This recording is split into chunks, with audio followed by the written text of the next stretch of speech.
أعوذ بالله السميع العليم من الشيطان الرجيم. بسم الله الرحمن الرحيم. السلام عليكم ورحمة الله وبركاته. الحمد لله الذي أعزنا بالإيمان به وهدنا إلى عظيم شريعته وأسعادنا باتباع أفضل رسوله. نشهد أن لا إله إلا الله وحده لا شريك له في ألوهية وربوبية وملكه وصفاته وأسمائه، ونشهد أن محمدا عبده ورسوله. اللهم صل وسلم وكرم على هذا النبي الكريم، على نبينا المصطفى الكريم محمد صلى الله عليه وسلم. السلام عليك يا سيدي يا آبتي يا رسول الله. رضينا بالله ربا وبالإسلام دينا، بمحمد النبي ورسولا، وبالقرآن حكما وإماما، وبالكعبة قبلة، وبالمؤمنين إخوانا. اللهم أنت السلام ومنك السلام وإليك يعود السلام. فحينا ربنا بالسلام ودخلنا الجنة والسلام. تبارك ربنا وتعاليت يا ذا الجلال والإكرام. أصبحنا على فطرة الإسلام وعلى كلمة الإخلاص وعلى دين نبينا محمد صلى الله عليه وسلم وعلى ملة أبينا إبراهيم حنيفا مسلما وما كان من المشركين. Yang sama-sama kita hormati dan kita muliakan pengurus Masjid Nurul Huda beserta unsur, Pak RT, Pak RW, alim ulama, cerdik pandai, tokoh masyarakat, orang tua-tua kita, hadirin wal hadirat rahmati Allah Subhanahu wa taala. Kita kembali bersyukur dengan mengucapkan alhamdulillah pada kesempatan pagi hari ini. Kita masih diberikan nikmat kesehatan oleh Allah Subhanahu wa taala, bisa datang ke majlis tempat yang mulia, masjid, untuk melaksanakan kewajiban kita kepada Allah Subhanahu wa taala, kemudian dilanjutkan dengan kajian-kajian sampai nantinya masuk waktu syuruk. Allah pilih orang-orang yang terbaik dan mereka itulah yang bertahan sampai sedetik ini. Salawat kepada baginda mulia Rasulullah sallallahu alaihi wasallam, ucapkan Allahumma salli ala sayyidina Muhammad. Assalamu alayka ya sayyidi ya abati ya Rasulullah. Baik, bermati Allah Subhanahu wa taala, pagi ini kita akan mengkaji tentang 5 hal yang mesti memang dipertahankan, diprioritaskan sampai pun kita meninggal dunia. 5 ini mesti dikejar betul. Karena ketika 5 ini kita lakukan, insya Allah hidup kita akan bermakna, dan insya Allah nanti Allah akan jamu di tempat yang terbaik di sisinya, yaitu surganya Allah Subhanahu wa taala. Baik, Allah Subhanahu wa taala, yang pertama yang mesti kita perhatikan betul dan kita kejar sampai kita wafat, yaitu menjaga keistiqomahan kita untuk tetap berada di jalan yang lurus. Inilah yang kita minta kepada Allah. Setidaknya 5 kali sehari semalam kita ucapkan secara sadar, baik berjamaah ataupun dilakukan secara masing-masing. Kita minta kepada Allah. Dalam suratul Fatihah disebutkan ihdinas siratal mustaqim. Kita minta kepada Allah Subhanahu wa taala tunjukkanlah kami ya Allah, bimbinglah kami, arahkanlah kami siratal mustaqim, untuk senantiasa berada pada jalan yang lurus. Mana jalan yang lurus itu? Jalan yang ditunjukkan, dibimbing langsung oleh baginda mulia Rasulullah sallallahu alaihi wasallam.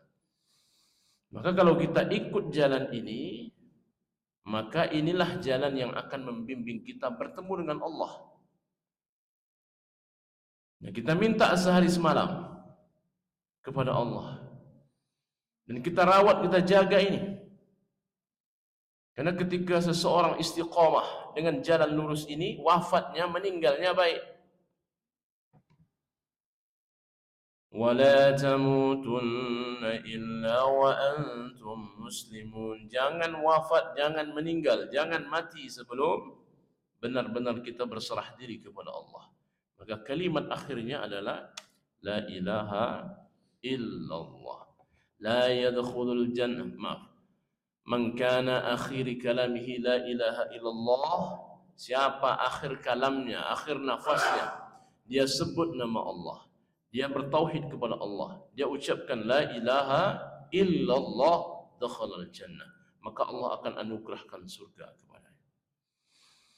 Ketika seseorang wafat dengan hembusan nafas terakhir, kalimatnya itu la ilaha illallah, maka terbayanglah oleh dia bahwa perjalanan berikutnya akan Allah berikan kemudahan.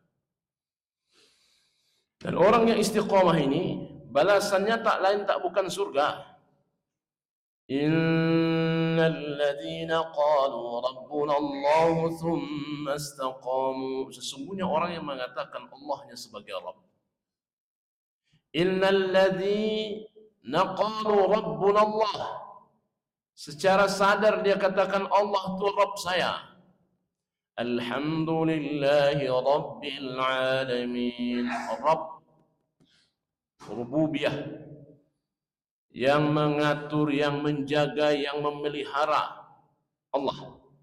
Dia katakan secara sadar, sesungguhnya Rabb saya itu adalah Allah. Tak ada sesembahan lain kecuali Allah. Tak ada tempat bergantung kecuali kepada Allah. Ini yang kita rutin kita baca, Allahus Samad. Allah tempat bergantung segala sesuatu. Tujuan kita Allah, berakhirnya pun juga dengan Allah. Innallazina qalu rabbuna Allah summa istaqamu. Kemudian dia istiqamah. Banyak orang yang kemudian kita perhatikan, kita pelajari istiqamah. Baca dalam sejarah kita, kita tarik mundur.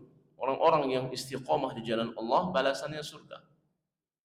Sayyidah Siti Masyidah istiqamah.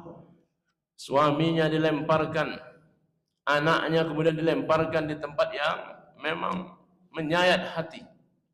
Apakah berubah keteguhannya untuk istiqamah di jalan Allah? Tidak sama sekali. Maka meninggalnya pun sekeluarga itu syahid. Sayyidah Aisyah, istrinya Fir'aun, istiqamah. Bahkan yang sering disampaikan oleh para mubaligh kita, para ustaz kita, tuan guru kita semua, yaitu Sayyidina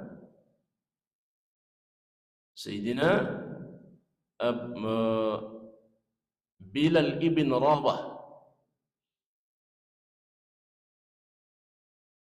Sayyidul Muazzinin, induknya para Bilal. Maka disebut dengan orang yang azan itu disebut dengan Bilal. Bilal 1, Bilal 2. Muazzin 1, Muazzin 2. Karena memang orang inilah ditunjuk. Sayyidul Muazzinin Bilal bin Rabah. Istiqamah. Maka innal ladzina qalu rabbuna Allah summa istaqamu itu, kata para ulama kita, setidaknya 3 yang diistiqamahkan. Berakhirnya surga.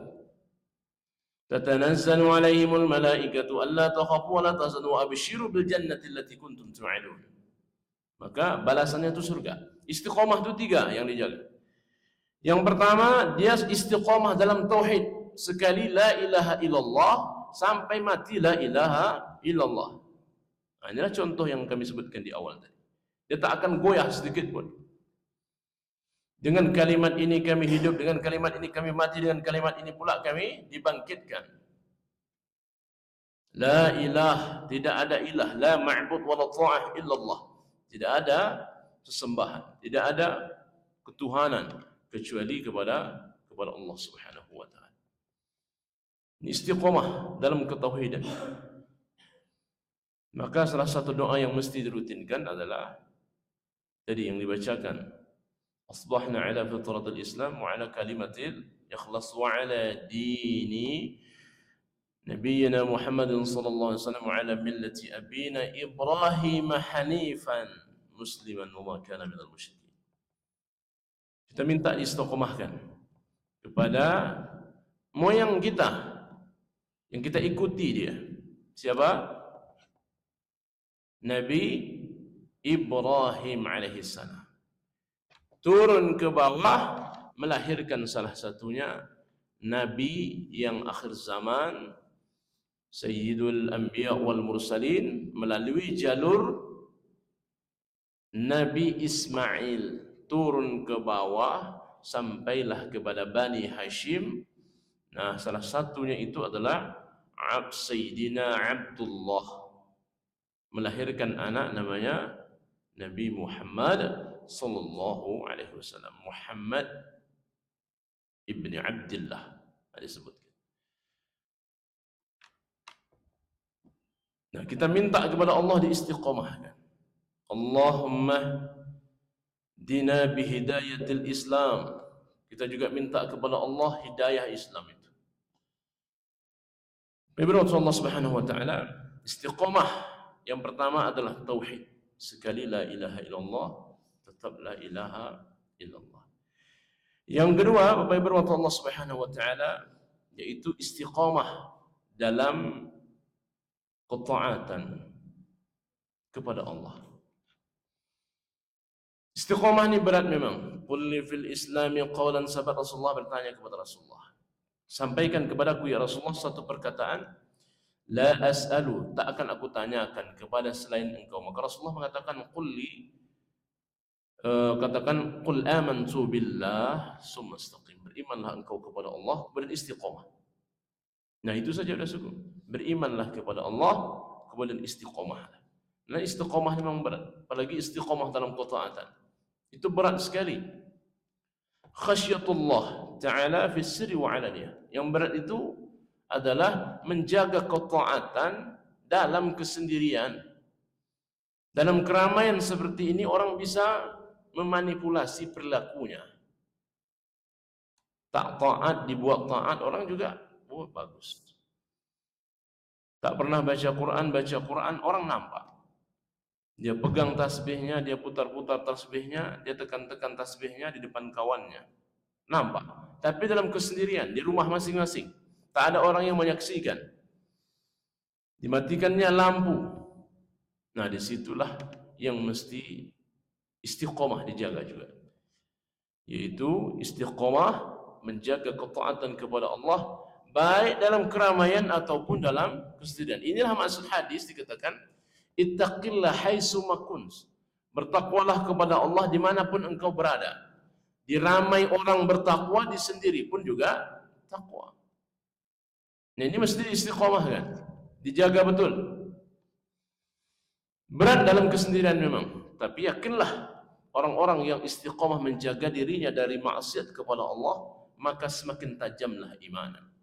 Tapi ketika dia tumpulkan pisau keimanannya itu dengan maksiat, maka lambat laun dia semakin jauh daripada Allah. Yazidul iman bil ta'ah. Iman itu semakin bertambah dengan ketaatan kepada Allah.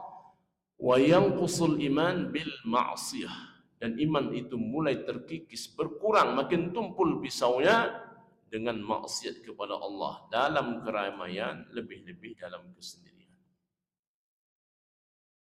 Yang ketiga, keistiqamahan dalam keikhlasan. Ya, keistiqamahan menjaga keikhlasan kita dalam beribadah kepada Allah. Baik yang dikerjakan secara berjamaah ataupun dikerjakan secara munfarid masing-masing. Orang yang ikhlas ini, dia tak mengharapkan pujian dari makhluk. Dia tak mengharapkan sesuatu yang dia buat ditengok-tengok orang, didengar-dengar orang, menjadi buah bicara bagi orang lain. Yang dia tuju itu adalah ridha Allah. Ada tak ada orang dia buat. Karena bukan lagi yang dia cari adalah perhatian makhluk, yang dia cari adalah Allah Subhanahu wa ta'ala. Qul inna salati wa nusuki wa mahya wa mamati lillahi rabbil. Dia cari lillahnya. Maka semua niat itu mesti lillah. Nawaitul wudu'a li rafil azasil asghari fardan lillah. Usalli fardhu subhi ra'ataini mustaqbilal qiblati ma'muman lillah. Apapun niatnya mesti lillah. Kalau tak lillah, tak akan diterima oleh Allah. Inna Allah la yaqbalu minal amal illa ma kana lahu khalisan. Amal itu ditolak oleh Allah kalau tak ikhlas. Wa ma umiru illa liya'budullah mukhlishina lahuddin. Ikhlas, tak mencari perhatian makhluk, tidak minta didengar-dengarkan apa yang dibuatnya, yang ditujunya hanya Allah Subhanahu wa ta'ala. Nah, inilah maksud istiqamah itu. Kalau dia jaga ini, wa abshiru bil jannati allati kuntum tu'adun, Allah anugerahkan surga kepadanya. Allah berikan tempat terbaik di sisinya, yaitu bertemu dengan Allah di surganya Allah Subhanahu wa taala. Rawat ini, jaga ini, pelihara ini sampai kita meninggal dunia. Ramadan dilatih seluruhnya. Maka di luar Ramadan, keistiqomahan ini mesti dibuat di bulan Syawal, Zulqa'dah, Zulhijjah, sampai nanti bertemu lagi dengan bulan suci Ramadan. Ini yang pertama, baik bermata Allah Subhanahu wa taala. Yang kedua, yang mesti kita kejar betul sampai kita wafat. Macam mana bisa kita buat supaya wafat kita itu husnul khatimah? Berupaya kita supaya kita itu diwafatkan oleh Allah dalam keadaan berserah diri kepada Allah. Disebutkan oleh baginda mulia Rasulullah SAW, a'maru ummati ma baina sittin wa sab'in. Umur umat Rasulullah itu di antara 60 sampai 70. Kalau lewat-lewat sikit, itulah yang dapat bonus. Makin banyak bonus, makin banyak pertanggungjawabannya. Jadi minta wafat cepat Ustaz, tak juga. Tapi memang rata-rata ma baina sittin wa sab'in. Di antara ma baina sittin ila sab'in, di antara 60 sampai 70. Habis sudah. Badannya tinggi, besar, kekar, kuat tenaganya, masuk usia 60, masuk usia 65. Badan yang kekar tersebut mulai kering, mulai goyang. Dulu bukan main bagak lagi. Dulu bukan main tegap lagi badannya. Masuk usia 70 tahun, berdiri pun payah. Duduk pun tak bisa tahan lama. Itu pun kalau duduk lama, berdirinya hitam. Kalau tak pegang dinding, tumbang. Tak ada yang kekal, tak ada yang abadi. Dia akan kembali kepada Allah. Karakteristik orang hidup ni, ujung-ujungnya dia akan melemah. Melemah, sakit-sakitan, wafat. Tumbuh-tumbuhan kalau dijadikan perumpamaan oleh ulama kita, ibarat kata telur yang menetas kemudian dia akan menjadi seekor ayam. Ayam itu kemudian jadi remaja ayam. Macam mana tu remaja ayam? Ayam yang tumbuh besar lama-kelamaan ayamnya akan meninggal. Tumbuh-tumbuhan dari biji-bijian ditanam jadi tunas, jadi kemudian jadi pohon rindang berbuah. Warna daunnya mulai menguning, kemudian tak lagi berbuah, lama-kelamaan akan mati. Manusia dari tak ada, dari air bertemu kemudian menjadi pembuahan, zigot, embrio, kemudian calon janin, kemudian jadilah bayi, lahir anak-anak. Dari remaja, kemudian dewasa, kemudian tua, renta, meninggal dunia. Tak ada yang kekal abadi, semuanya akan kembali kepada Allah. Nah, yang kita inginkan, yang kita kejar betul adalah bagaimana supaya wafatnya itu dalam keadaan husnul khatimah. Bagaimana caranya Ustaz? Tak ada cara lain. Yang mewafatkan kita tu Allah, yang menghabiskan ajal kita tu Allah, yang menarik napas kita tu Allah. Maka di dunia medis, orang disebut meninggal dunia kalau tak bernafas lagi. Orang pingsan tu ada napasnya, Bu? Ada. Orang tidur ada napasnya enggak? Ada. Ada napasnya. Coba ibu perhatikan suami ibu yang terbaring gitu. Suami saya. Tak lama lagi kayaknya. Tengoklah, napasnya turun naik. Dan orang itu kalau sakratul maut, turun naiknya cepat. Karena memang sudah sampai di sini, ya ghargha. Makin ke sini, makin dia agak berbunyi ngorok. Sehingga lidahnya kaku, keluh, tak bisa berkata apa-apa. Maka dibimbing orang, laqinu mautakum la ilaha illallah. Bimbing, dekatkan dekat telinganya, la ilaha illallah. Ngorok. Nah, kalau bapak ibu pernah membimbing orang yang akan wafat itu, coba perhatikan. Ya, itu napasnya turun naiknya lebih cepat dan berbunyi. Nah, coba perhatikan istri bapak tidur di rumah. Ngorok apa tidak dia? Kalau dia tak ngorok berarti panjang umurnya. Tapi kalau ngorok, oh ya habis istri saya. Tapi kalau masih bangun, alhamdulillah, Nah, dia orang yang di ujung-ujung itu, ketika Allah akan cabut nafasnya itu dia ngorok bunyi. Firman Allah Subhanahu wa taala. Nah, kita minta supaya Allah wafatkan kita dalam keadaan husnul khotimah, akhir yang baik. Akhir yang baik itu ada ikhtiarnya. Cerita perih, letih, ngantuk, berat Ustaz, ya itulah dia yang mesti dibuat. Subuh ni anaknya tidur bu, siap makan sahur, makannya emang agak banyak. Kalau ada makanan di meja, mejanya itu yang dimakannya. Kenyang perutnya, ketika kenyang perutnya, mau subuh itu berat. Apatah lagi rumahnya jauh. Aduh, jauh rumah. Hujan pula, entahkan ada muncul. Nah, paling enak subuh itu adalah tidur. Tengah malam orang tahajud, paling enak itu adalah tidur. Cerita letih, perih, melawan kantuk dan sebagainya, itulah cara supaya Allah berikan akhir hayatnya husnul khatimah. Yang duduk sekarang ini untuk dengar kajian ini, bukan main berat lagi memang. Berat. Kenapa? Menahan sakitnya pinggang, sakitnya lutut, menahan ngantuknya luar biasa. Karena kadang-kadang ada kita tuh, ya memang tempat terbaik untuk ternyaman itu masjid. Saking nyamannya orang di masjid, biasanya dia dengar kajian, nah dia nikmatilah, dinikmatinya. Saking memang menghayati, alhamdulillah, dalam hayatannya itulah Allah kemudian menidurkannya. Siapa yang menidurkan dia? Allah. Kalau di rumah payah tidur Ustaz, cobalah Bapak Ibu. Di rumah bisa tidak kita tidur sambil menyandar? Tak bisa. Diatur pakai bantal, kasurnya empuk. Itu pun bolak-balik, menghitung gajah baru tidur. Tapi kalau di masjid paling enak nyandar aja, baca. Coba ibu baca Quran, itu ngantuknya luar biasa. Kadang-kadang baca Quran lupa ayat mana baca tadi, terpaksa ulang dari awal. Nah, itulah dia. Jadi cerita perih, letih, payah itulah yang mesti dilawan supaya Allah menghadiahkan husnul khatimah. Dan kita disampaikan bahwasanya orang itu diwafatkan sesuai dengan hobinya. Maka hobi, kecintaan. Maka jadikan kecintaan yang baik supaya wafatnya baik.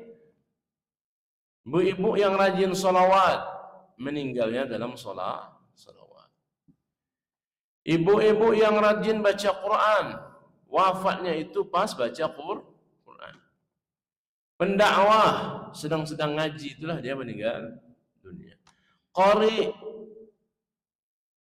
lagi berlagu, dia berhenti sejenak, disitulah dia wafat. Meninggal dalam keadaan yang baik sesuai dengan hobinya. Rajin sholat di sujud yang terakhir, pas dia jadi imam, dari situlah wafat. Bukan imam sini bu ya, pas jadi imam dia sujud yang terakhir. Kok lama betul imam ini? Disangkakan tidur, ada makmumnya digerakkannya, tumbang, meninggal dalam keadaan husnul khatimah. Dan juga begitu, kalau ada hobi kita yang tak baik, meninggalnya tak baik juga. Ibu-ibu yang suka berjoget depan TikTok, depan TikTok itulah yang meninggal. Ada tak orang meninggal dalam kondisi berjoget? Ada, coba ibu perhatikan. Sedang berjoget dia, sedang dia layani itu, ada biduan. Dengan biduan, depan biduan itulah dia wafat. Yang suka mancing, bersama ikannya dia mati. Ikannya mati, dia pun mati.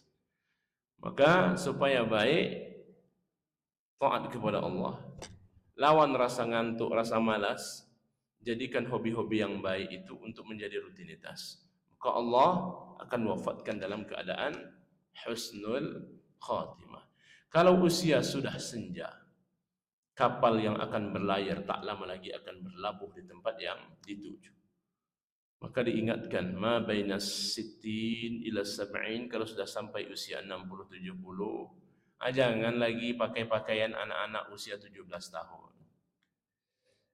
Usia 60-70, jangan juga lagi nongkrong-nongkrong di kafe-kafe. Mbok yang nongkrongnya di masjid. Persiapkan betul. Ini kami akan balik nih ya Allah. Usia sudah senja. pukul 17.00. 17.00 sudah mulai mempersiapkan perbukaan. Azan maghrib berbuka husnul khatimah. Yang cantik akan berubah menjadi tua. Yang dulunya bukan main romantis dengan suaminya pun dia akan berpisah dengan suaminya. Entah suami yang duluan, entah dia yang duluan. Sahabat yang besti-bestian, kemana-mana berdua, kemana-mana makan bersama, bisa jadi dia duluan, nah kawannya belakangan. Berpisah semuanya. Cintailah sekadarnya saja, maka Allah akan, ya nanti ketika berpisah itu tak akan membatin dia. Sekadarnya saja, dengan suami sekadarnya saja, dengan kawan pun juga sekadarnya saja. Maka dia akan berpisah dengan cara yang Allah sudah tentukan. Bersiaplah untuk balik kepada Allah, karena memang bukan ini tempat kita. Ini tempat kita untuk menata amal. Kita mesti balik kepada Allah. Karena syarat untuk masuk surganya Allah itu, syarat mutlaknya adalah meninggal dunia. Siapa yang ingin masuk surga? Duluan. Nah, mesti wafat dulu baru kita tengok betul lah amal kita itu macam mana. Itu yang keberapa, Bu? 9. Baru yang kedua, yaitu minta diwafatkan dalam keadaan husnul khatimah. Yang ketiga, kita mesti mempersiapkan diri barzakh saya itu macam mana. Kita kejar betul nikmat barzakh itu. Karena ada orang yang masuk ke alam barzakh ini, dia tengok, dia perhatikan. Ya Allah, ya Rabbi. Dulu benar sudah apa yang disampaikan oleh Allah dan Rasulnya. Dia minta kepada Allah kembalikan dia ke atas dunia. Asam gandis, asam gelugur. Ketiga asam. Menangis di pintu kubur, teringat badan tidak sembahyang.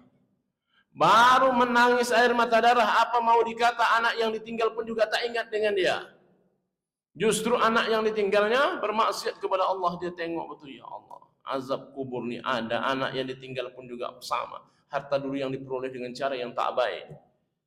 Walau tara idzil mujrimuna nakusur usim 'inda rabbihim rabbana absarna. Rabbana absarna, kami tengok betul ya Allah ketika kami masuk ke alam barzakh ini. Karena ketika digali liang kuburnya, dimasukkan, ditinggalkan orang di situlah baru ditengoknya.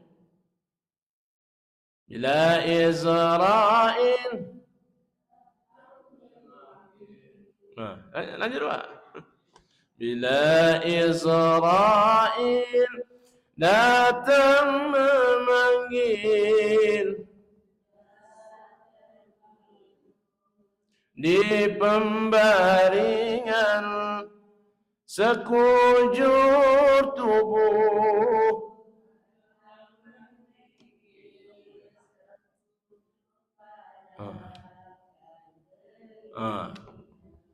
dia akan kedinginan, kaku. Makanya dia minta dimandikan. Maka dalam hidup ini mesti bermasyarakat, karena kita butuh orang lain.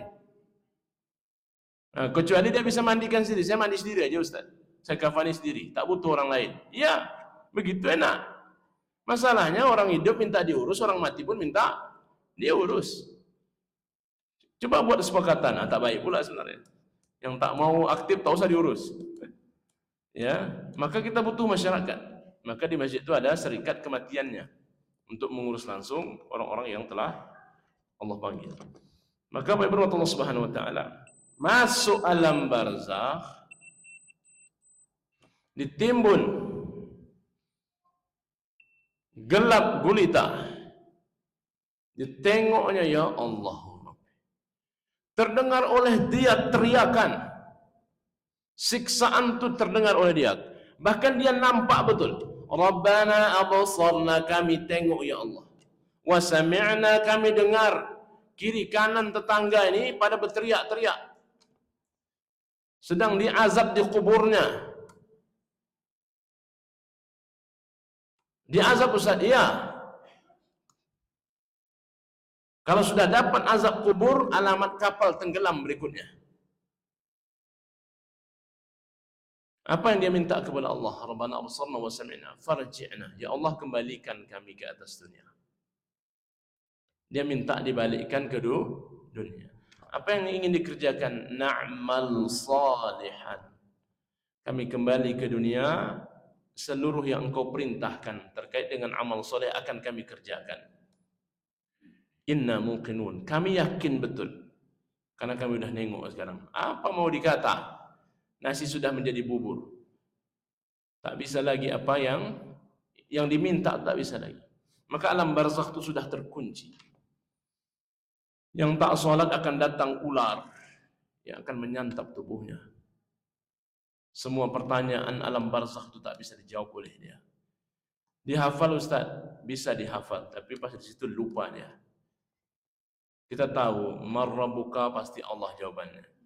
Man nabiyuka, ma qiblatuka, ma ikhwanu, kita tahu jawabannya apa. Dihafal betul. Insyaallah saya bisa hafal Ustaz. Coba aja. Karena semuanya akan kaku.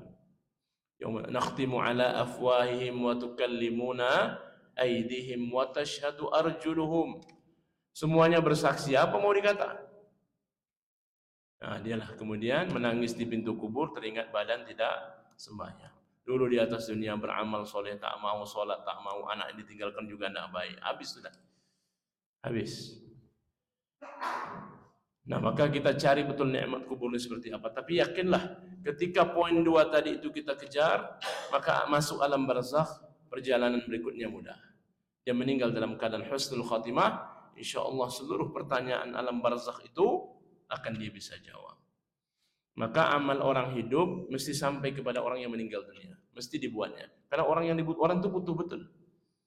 Maka jangan anti betul berdoa kepada Allah, kemudian kirim Al-Fatihah kepada orang yang sudah meninggal dunia. Baca Quran disedekahkan untuk orang meninggal. Sampai qala Syafi'i wal ashabi, berkata Imam Syafi'i dan murid-muridnya, pengikut-pengikutnya. Wa in kana khatibul Quran fahuwa hasanun. Baca Quran sekhatam Quran itu baik. Maka menghadiahkan bacaan Quran Al-Fatihah untuk orang meninggal dunia itu sampai. Sedekah makan sampai. Ibu-ibu beli mukena merah kuning hijau di langit yang biru disedekahkan untuk emaknya sampai merah kuning hijau di langit yang biru. Macam mana bentuk di sana Ustaz? Dia tak tahu kita, tapi sampai. Inna ummi matat, mak saya meninggal dunia ya Allah. Wa taraka malan, mak saya banyak meninggalkan harta. Walam yusi, mak saya tidak berwasiat. Mau kemana harta ini mau dibagikan? Hal yukaffiru anhu an atasaddaqan. Kalau kami sedekahkan, kalau saya sedekahkan atas nama emak saya sampai tidak Rasulullah? Qal na'am, sampai kepada emak. Kalau kita kirim mobil, sampai mobil di sana. Dalam bentuk yang di sana. Apakah bentuknya mobil? Bisa jadi bentuknya mobil, tapi tak tahu versi alam sana macam mana. Kalau mau detil betul, mau tengok kayaknya sampai. Coba, nanti kita kirimkan. Baru berkabar ke kami. Ya, ada sampai Ustaz. Alhamdulillah. Nah, itu dia. Baik Allah Subhanahu wa ta'ala. Yang keempat, yang mesti kita kejar betul sampai nanti kita meninggal dunia, macam mana hidup kita ini supaya bertemu dengan Rasulullah. Karena kalau sudah bertemu dengan Rasulullah, Rasulullah kenal dengan kita, tak banyak pun amal kita maka Allah akan berikan rahmat kepada Rasulullah untuk memberikan syafaatnya. Maka ketika syafaat itu diberikan, timbangannya itu akan berat ke kanan. Apa yang kemudian yang terjadi berikutnya? Dia akan menerima kitab dengan tangan kanannya, menyeberangi jembatan Shiratal Mustaqim secepat kilat, sampailah dia ke depan pintu surga, disambut oleh malaikat namanya malaikat Ridwan. Tapi kalau berat ke kiri, bukunya itu akan diterima dengan tangan kiri, air mata darah keluar dari matanya, baru akan menyeberangi jembatan Sirat, langsung tercampak di bawahnya. Fattaqun nar allati waquduhan nas wal hijarah. Batu yang dipanaskan, tubuh manusia yang dibakar, itu sudah akan, itu kalau ibarat kalau kita masak, kalau api itu sudah panas, minyak goreng sudah hangat, dimasukkan betul itu ikan itu, seketika itu pula ikan itu akan masak. Nah, bayangkan beribu-ribu tahun yang kemudian sudah dipanaskan batu itu, disitulah kita dicampakkan, tak ada bentuk lagi. Kalau campak tu langsung begitu saja hilang, tak jadi masalah. Masalahnya dikembalikan utuh lagi, begitu lagi, utuh lagi, begitu lagi, sampai selesai urusannya di situ. Maka Bapak Ibu Allah Subhanahu wa taala, kita berupaya sebagai bagaimana supaya kita bertemu dengan Rasulullah ini. Nah, supaya bertemu dengan Rasulullah, yang dibuat Rasulullah dibuat. Wa ati'u Allah wa rasulahu la'allakum turhamun. Taat kepada Allah, wa ati'u Allah, wa ati'u Rasul, taat kepada Rasul, maka rahmat Allah itu akan turun. Hidupkan semua sunnahnya, rutin sebut namanya. Syaqiya abdun, celakalah hamba. Zukirta indahu falam yusalli alayya. Disebutkan nama Rasulullah, lisannya tak mau menyebut nama Rasulullah. Al-bakhilu man dzukirtu indahu wa lam yusalli alayya. Termasuk orang yang bakhil kata Rasulullah, orang yang apabila disebut nama Rasulullah, lidahnya tak mau bergerak sedikit pun.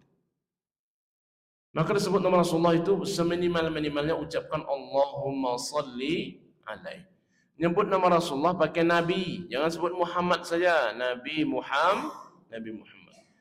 Ketika disebutkan, marilah kita berselawat kepada Rasulullah, ucapkan Allahumma salli ala Sayyidina Muhammad. Atau kalaupun payah betul, Allahumma salli alaihi. Salawat itu disertakan salam.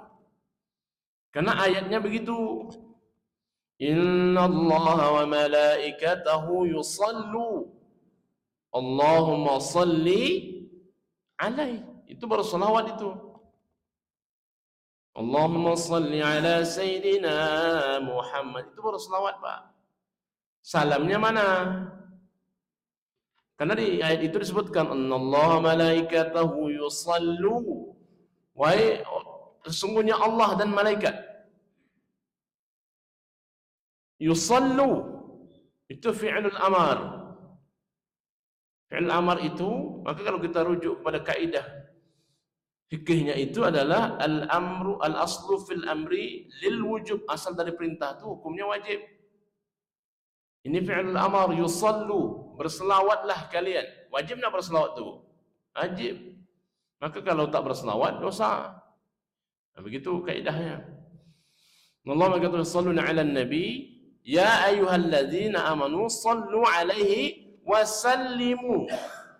Wasallimu itu fi'lul amr juga, bersalam kepada Rasulullah.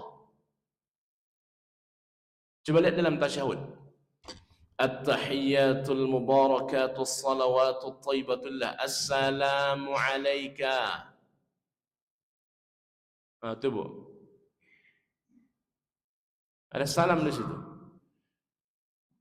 Mengakhiri awal doa dan mengakhiri doa harus pakai salawat, salat dan salam. Wa sallallahu ala sayyidina Muhammad wa ala alihi wa sahbihi wa baraka wa sallam. Maka lengkap itu salawat dan salam. Allahumma salli ala sayyidina Muhammad wa ala ali sayyidina Muhammad. Maka ditambah Allahumma salli wa sallim. Berlengkap ya. Allahumma salli wa sallim wa barik alaihi wa ala alihi. Kan ada salli wa sallim. Begitu ayatnya.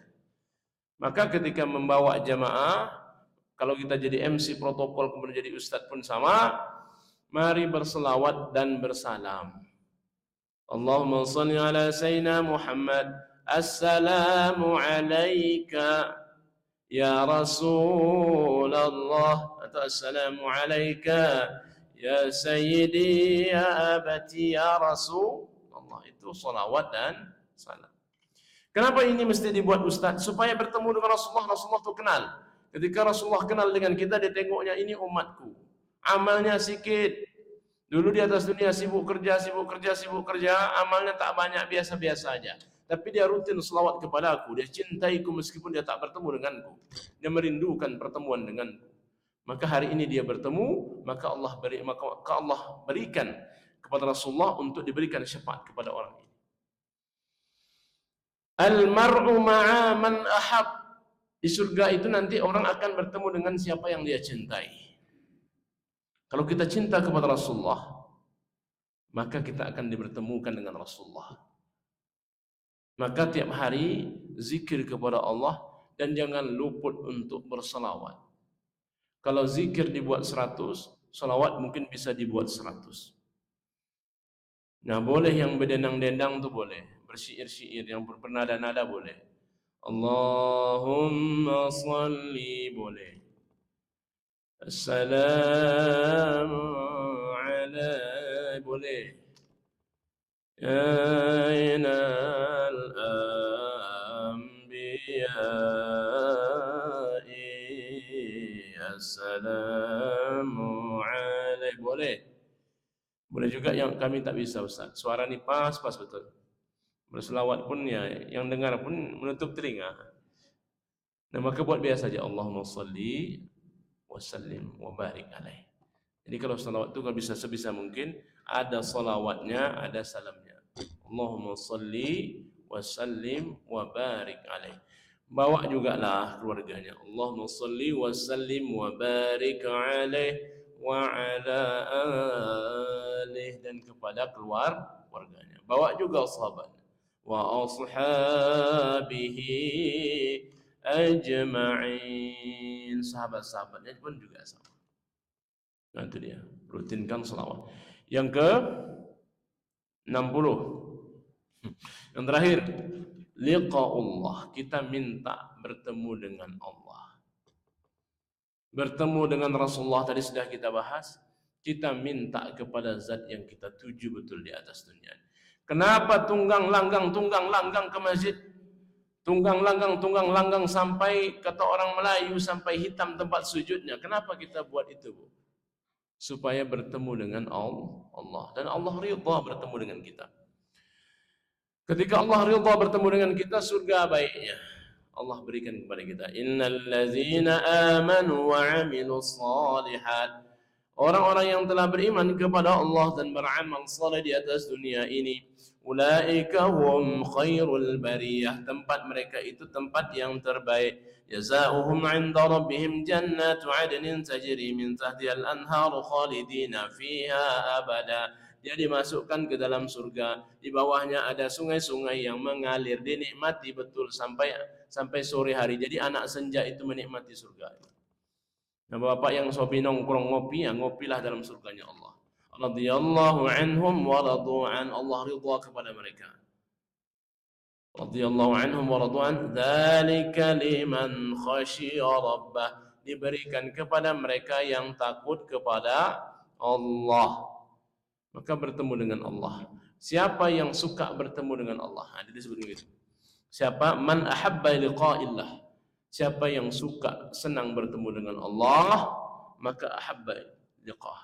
Maka Allah juga senang bertemu dengan dia. Ahabba liqa'ah, maka Allah senang bertemu dengan dia. Jadi kalau kita ingin bertemu dengan Allah dan senang betul kita bertemu dengan Allah, maka Allah pun juga senang bertemu dengan kita. Dijamunya, kita dijamu. Berpisah antara jasad dan ruh manusia. Yang tertahan di bumi jasadnya, badannya, yang naik ke langit dijamu oleh Allah ruhnya. Ketika ruhnya kemudian dijamu oleh Allah, sambut si fulan, dia dulu adalah jemaahnya Masjid Nurul Huda, dulu ikut pengajian, rajin baca Quran, rajin baca selawat. Dia di ujung sana, memang ngantuk-ngantuk dia, tapi dia tidur dalam zikirnya, dalam kajiannya. Nah, Allah sambut dia, jamu dia. Nanti ketika dia masuk ke alam barzah, jasadnya masuk kemudian ditanam, ditimbun dengan tanah, ruhnya dibalikkan. Ketika dibalikkan, maka seluruh pertanyaan-pertanyaan alam barzakh tersebut bisa dijawab, dan dia menikmati fasilitas VVIP di alam barzakh tersebut. Dia menikmati alam barzakhnya itu nikmat luar biasa. Perjalanan berikutnya Allah berikan kemudahan, dan dia akan bertemu dengan zat yang selama ini diimpi-impikan, yang dia rindui, yang dia cintai, yang selama ini dia ibadahi, Allah Subhanahu wa ta'ala. Dan menurut Allah Subhanahu wa ta'ala, inilah 5 yang mesti kita kejar betul di atas dunia ini, sampai nanti kita habis sudah urusan kita di atas dunia ini. Yang pertama, lupa sudah. Memang tak ada. Syukurlah ada video ni, jadi bisa diulang-ulang nanti kaji mengajinya. Yang pertama, istiqamah. Yang kedua, apa yang kedua, Bu? Hah? Tobat.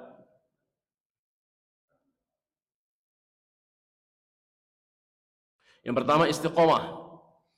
Yang kedua, kita minta dalam meninggal dalam keadaan husnul khatimah.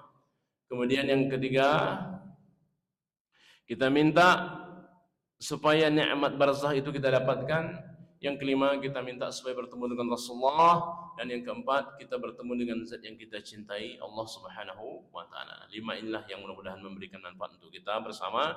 Demikian kajian kita pada kesempatan pagi ini. Tak ada pertanyaan, alhamdulillah rabbil alamin. Ada pertanyaan kira Bapak Ibu? Tak ada ya? Tak ada, alhamdulillah. Baik, mudah-mudahan bermanfaat. Secara khusus memang untuk saya pribadi. Subhanakallahumma bihamdika asyhadu an la ilaha illa anta astaghfiruka wa atubu ilaik. Wa sallallahu ala sayyidina Muhammad al-ummi wa ala alihi wa sahbihi wa baraka wa salam. Terima kasih. Assalamualaikum warahmatullahi taala wabarakatuh.